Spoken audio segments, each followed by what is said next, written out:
Showbiz Playground, where we are headed behind the scenes of the hit TV series from J.J. Abrams' Fringe. We got an exclusive look at the set, the props, and we got to speak to the actors. We're going to kick things off today with everyone's favorite character from the show, Walter, actor John Noble. You are looking for a window into another world, an alternate universe just like ours. John, you play a very forgetful character named Walter. Is that something that's difficult for you to do? No, it's terrific. He's really eccentric, and he's had part of his brain removed so he forgets big slabs of things, but he's just an eccentric guy, and it's huge fun to play, particularly because of the reaction I get from the other actors that I work with who all play along with this beautifully. So a lot of it's in their reaction to what I forget to do that makes it amusing and a lot of fun. We did have fun, didn't we? Mm-hmm.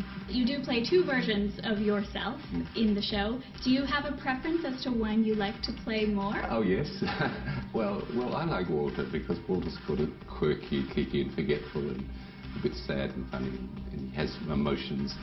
It's for us, Spring Chicken. Whereas Walter is a wonderful character, but he's stitched up. He's the same man, but he's just quite a difficult character to play. But on a personal preference, I like Walter. I can't imagine how strange it must be for you. Are there any similarities between John and Walter? I think so. I think so.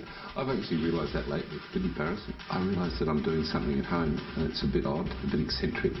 And I said to my wife, that's a bit Walter. She said, yes, it is, but it always has been. So I think there are some similarities. Well, that would surprise me. I hope they're good ones, not the bad ones. But there's also similarities with Walter, you know. You call on your own experiences doing these types of roles. Have you ever worked behind a deli counter? The show really makes the impossible very possible, and there's a lot going on all the time, and you're switching between universes. How do you personally keep track of what's going on here? Well, we do it every day, you know, and it's sort of part of the journey. At times, it is confusing, and particularly with the two universes running, you know, we've had to be careful that we understood how the other side was reacting to us and so forth. So playing the two characters was very interesting in that respect. But tracking it out is fun. It's real fun. And these writers, I think, have the most extraordinary imaginations. When I talk to them, they've got enough stories, great stories, to run for 20 years. I mean, seriously. And every time they open a story up, it opens 4 more, which is fascinating.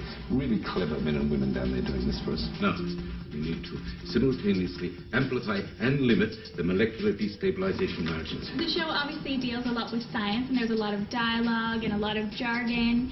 What did you do as an actor to prepare for this role of Walter? Do you know what I do? And I think a lot of the actors do this, is we make sure that we kind of know what they're talking about. That helps.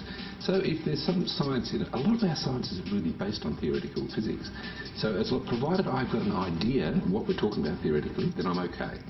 If I don't, I have to get onto the writers and say, I don't do it, I can't do it, I don't know what you're talking about, and then they'll give me a hint. The great thing for all of us is we have to understand, in a sense, what we're talking about, even though it seems far-fetched.